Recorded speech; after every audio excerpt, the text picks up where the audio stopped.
second 60 the minute second 60 the minute minute 60 the night minute 60 the night 24နာရီတရက် 24နာရီတရက် 9ရက်တပတ် 9ရက်တပတ် 4ပတ်တလ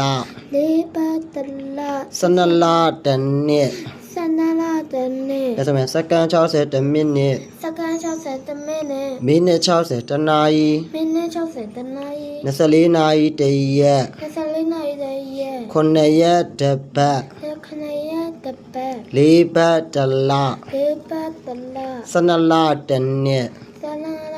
တနေ့ အဲ့ဒါပြောမှပြန်ပြောကြည့်မှာတစ်နှစ်မှာဘယ်နှလရှိလဲ 12လ ဟုတ်တယ်12လတစ်နှစ်မှာဘယ်နှလရှိလဲ 12လ 12လအဲ့ဒီလတွေထဲမှာတစ်လမှာဆိုလို့ရှိရင်ဘယ်နှပတ်ရှိမလဲ 4 4ပတ်ဘယ်နှပတ်ရှိမလဲ 4ပတ် 4ပတ်အဲ့ဒီတစ်ပတ်မှာဆိုလို့ရှိရင်ဘယ်နှရက်ရှိလဲ 9ပတ် ခွန် ခု 9ရက်ဘယ်နှရက်လဲ9ရက်အဲ့ဒါတစ်ရက်မှာဆိုရင်ဘယ်နှနာရီပြန်ဖြစ်သွားလဲ 24နာရီ 24နာရီအဲ့ဆိုလို့ရှိရင်တစ်နာရီမှာဆိုရင်မိနစ်ဘယ်လောက်ရှိလဲ မိနစ်60 60 okay good အဲ့ဆိုလို့ရှိရင်1မိနစ်မှာဆိုရင်စက္ကန့်ဘယ်လောက်ရှိမလဲ 1မိနစ်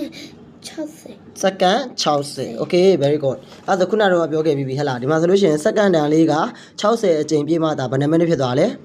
1မိနစ်ဟုတ်နော်စက္ကန့်တန်လေးတစ်ပတ်ပြည့်အောင်လဲဖို့အတွက်1မိနစ်အဲ့1မိနစ်တစ်စိတ်ကို1မိနစ်ဆိုလို့ရှိရင်အစိတ်ကလေး90ရှိရတဲ့အတွက်စနစ်ကနေတစ်ကြားမှာဆိုလို့ရှိရင်ဘယ်နှမိနစ်ရှိလဲဘယ်နှမိနစ်ရှိလဲ